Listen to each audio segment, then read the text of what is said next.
So this lecture is on questions and questionnaires, talking about the kinds of questions that are typically included in questionnaires, how to ask those questions, how to scale them, and a little bit about the structure of questionnaires in general.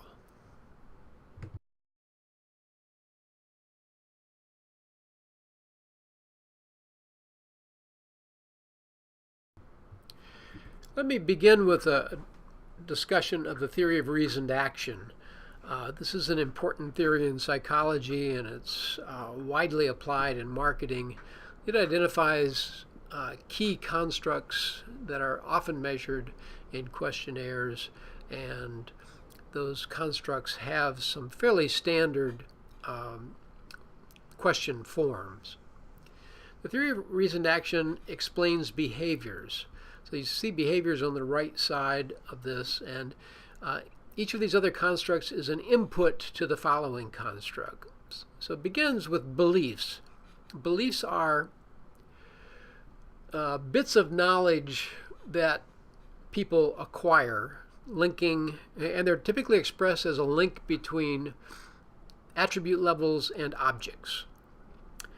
So if I say this ice cream is cold, I'm linking the object ice cream with the attribute temperature, and the level of that attribute is cold. Attitudes are based on beliefs. So attitudes are overall dispositions toward objects. So I really like this ice cream is an attitude expression. And one could presume that there are reasons why I really like this ice cream, and those reasons would be identified in the beliefs that I hold about this ice cream. Norms are either social or personal pressures about what one ought to do. Norms become relevant in marketing sometimes when there are personal values that guide choices, which should I go to college? Should I be saving? Should I be buying a fuel-efficient car? Those might be norms, personal norms, and often social norms. What do other people think I should do? Norms include attitudes because, in a sense, they are evaluative themselves. And norms also include a component called motivation to comply. So there's this presumption that one might recognize that there's a norm. I should recycle this product properly, but there may be a low motivation to comply. So one might say, well, it's too much trouble, so I'm simply going to throw it in the trash. Intentions are conscious decisions about what to do, and they include a consideration of attitudes. And normally one intends, for example, to buy the brand that one likes the best, but that purchase may be modified by norms. So, for example, one might, in a decision to buy cars, form beliefs about various brands of cars, decide which cars one liked the most. One might decide to buy a Toyota Corolla, for example, and there may be a norm in mind for this person that one ought to buy American-made products, and that might be enough to change the intention to buying, say, a Ford Focus instead. And those intentions lead to behaviors. So the intention to behave is not the same as the behavior. The intention is a decision to behave in a certain way, but whether or not one performs that behavior depends on some other intervening variables. For example, is the product available? One might decide to buy, let's say, a Fifth Avenue candy bar, and stop at the grocery store, and there are no Fifth Avenue candy bars, and so one might buy something else instead. So the availability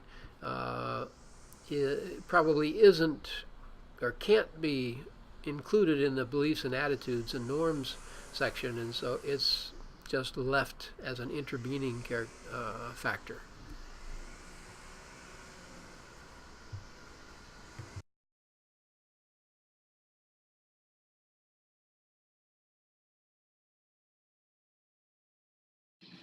So let's look at these constructs a bit more. Beliefs. Belief, as I said, is the relationship between an object and an attribute. And that relationship is typically characterized as either strength, how strongly do I believe that the object has this attribute level, likelihood, how likely do I think it has this attribute level, or an expectancy, how much do I expect it to have this. All those mean pretty much the same things. Here's some examples of beliefs. Do you believe that a Mini Cooper gets more than 30 miles per gallon? Now here the only levels are yes and no. Second one, rate the Toyota Corolla on reliability. So anytime a question or an item is phrased as rate, you're typically measuring a belief. In this case, not at all reliable to extremely reliable, a 5-point scale. And that rating is sort of the likelihood that it is reliable, or the strength of your belief that it's reliable. And finally, how likely is it that Honda Civic is exciting to drive? And here you have a likelihood or expectancy scale from 0 to 100%.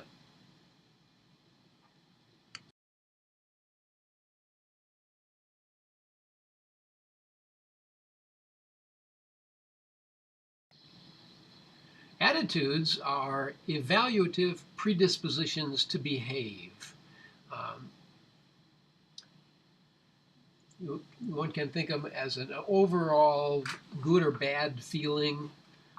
Another way to think of it is a summary of beliefs about the objects, those beliefs being weighted by the likely goodness those beliefs represent. So obviously, if you believe that a Ford Focus gets good gas mileage, that's probably a positive contribution to attitude.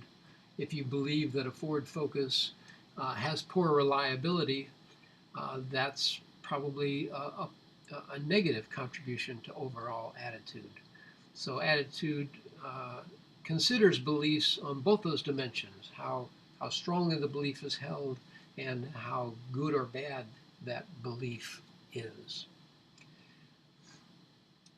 I put down here an expression of a theory of attitudes, the attitude OBJ, that's the attitude toward an object, is equal to B sub I times E sub ij times A sub j. And this identifies three components. The first, B sub I, is the belief that the object has attribute I. That would typically be measured on strength. A sub j is the goodness associated with outcome j, or one can think of that as an attribute. And E sub ij links those two. It's the expectation that the outcome j will result from the attribute I. So this conceptualizes attitude as somehow comprising beliefs about reality and outcomes for the self, for me, and the expectation that certain objects will deliver those outcomes. So we might think about this with respect to cars. B sub I could be beliefs about fuel efficiency, and A sub j might be financial security. So that's something that I would like. And then E sub ij would be the expectation that that financial security will result from the fuel economy. Now that's considered a full explanation of attitudes. In most marketing work, a simpler model has been used. That's called the BI model, or the B times I model. And that's listed here below. the attitude toward the object is equal to B times I sub I. B sub I times I sub I. Now, both of these models, by the way, should have summation signs because they're summed over all the relevant beliefs. So this would be the sum of all the relevant beliefs of B sub I times I sub I. The B sub I is the same. It's the belief that the object has attribute I. And the I component combines the expectancy and the affect and it's expressed as importance. So the presumption is that when people say an attribute is important, they are simultaneously saying that it is associated with good outcomes, and that those outcomes are related to that attribute. So for me, fuel economy is very important. And when I say that, I'm implying that it's a good thing. There are times when attributes can be important and clearly not positive. For example, high price. The high price of a product is important to people, but if you specify the level as high, then clearly most people are going to think of that as a negative contribution to attitude. And that's fine so long as the researcher deals with it by reverse coding the measure. We'll see that later.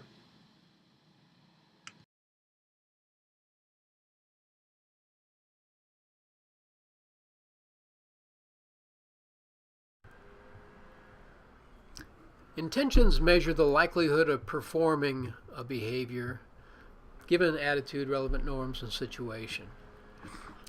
And intentions are typically measured in a fairly straightforward way. Here's some examples.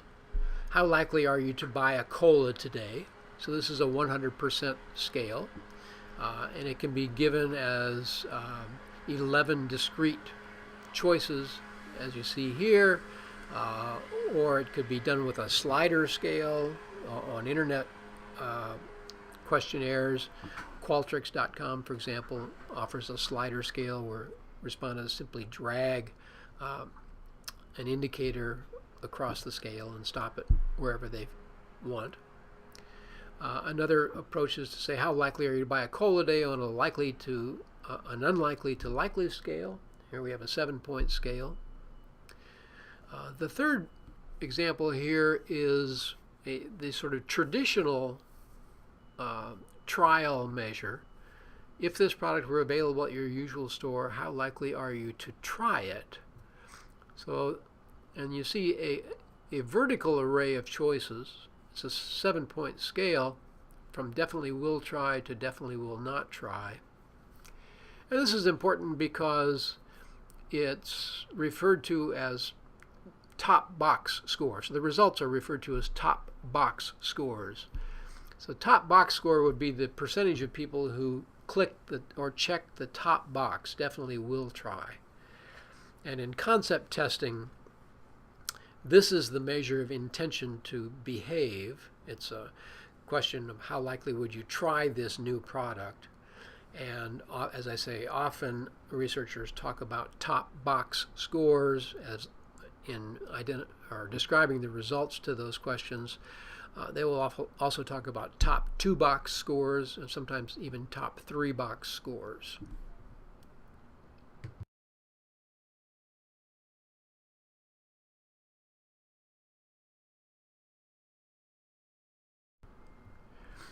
Behaviors, obviously an important measure.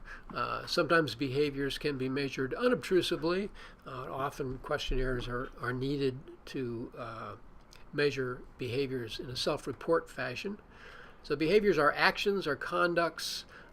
They usually are purchases, but they also may be efforts to get information or make donations, visit a store. Here are some examples. Have you attended an SU athletic event in the past year? Very gross measure here, only 2 levels, yes or no. How many times have you eaten a meal in a restaurant in the past week? This is an open-ended question. The expectation is people would put a number, and that number could be easily coded.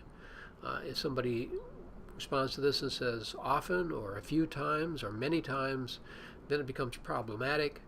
So one way to improve that question would be to have a series of numbers available, or a series of ranges of numbers, no times, 1 to 3, 4 to 5, so on. And then below we have a categorical question that reflects behaviors. Which of the following brands have you purchased in the past month? And again, notice that it's essentially a yes-no question for each one. So we don't have any sense of how many times a person buys Coke or how many times a person buys Pepsi.